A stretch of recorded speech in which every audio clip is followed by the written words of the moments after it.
Ayan, Iska! Okay na yung baybayan natin! Nagawa ko na! Wow! Ang ganda-ganda ng baybayan, Bebang! Ang laki pa! Kaya nga eh! Kasyang-kasya! Kahit maraming matutulog!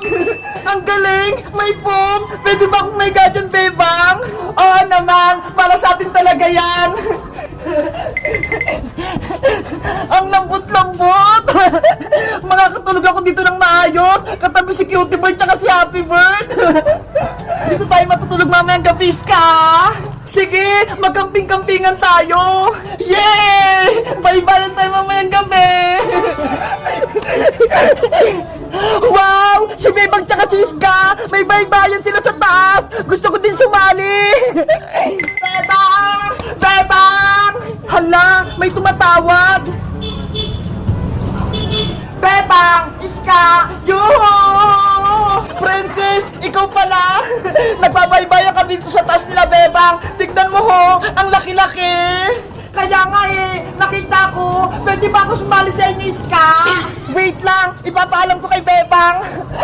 Anong sabi ni Princess, Iska? Bebang, pinapatanong ni Princess kung pwede daw siyang sumali sa baybayan natin. Ay nako, sabihin mo hindi pwede. Hala, bakit naman, Bebang? Di ba kaibigan natin si Princess? May kasalanan siya sa akin, kaya hindi ko siya bate. Ano na naman ginawa sa'yo ni Princess? Kasi kahapon, bumili ako ng pizza sa kanya, tapos drawing lang pala yung laman, kaya pinagalitan ako ni nanay. Si Princess talaga, pasaway na. Iska, ano? Pumapayag na ba si Bebang? Sabihin mo, Iska, hindi pwedeng makipaglaro sa atin si Princess. Princess, sabi ni Bebang, bawal ka doon makipaglaro dito. Ano? Hindi siya pumapayag? Kasi may kasalanan ka daw sa kanya. Bebang, pumayag ka na. Gusto ko maglaro ng baybayan. Ayaw ko na makipaglaro sa'yo, Princess. Ang sama-sama ng ugali mo. Niloko mo pa ako kahapon. Sorry na, Bebang. Patawarin mo na ako. Nagsisisi na ako sa ginawa ko. Kahit anong gawin mo, hindi na kita patatawarin. Dahil sa'yo, pinalo ako ni nanay.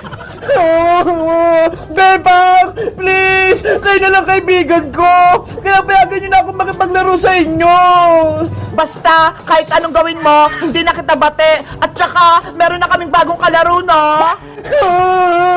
Ito ko pumunta kay Nanay Bebang. Inaaway mo ako.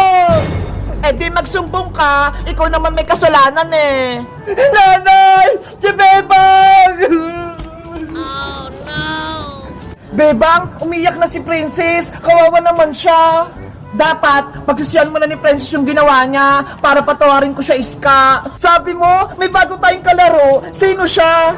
Ayun nga, no? Muntikan ko nang makalimutan. Excited ka na ba, Iska? Kung sino siya?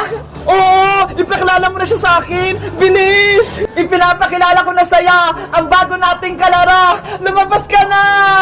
Hello, Ate Iska. Hello, Ate Bebang. Namiss niyo po ba ako? Mateo! Ikaw ba yan? Ang laki-laki mo na ha! Ngayon lang kita nakita! Ate Iska, tingnan mo po. Bungin na po para si Ate Princess.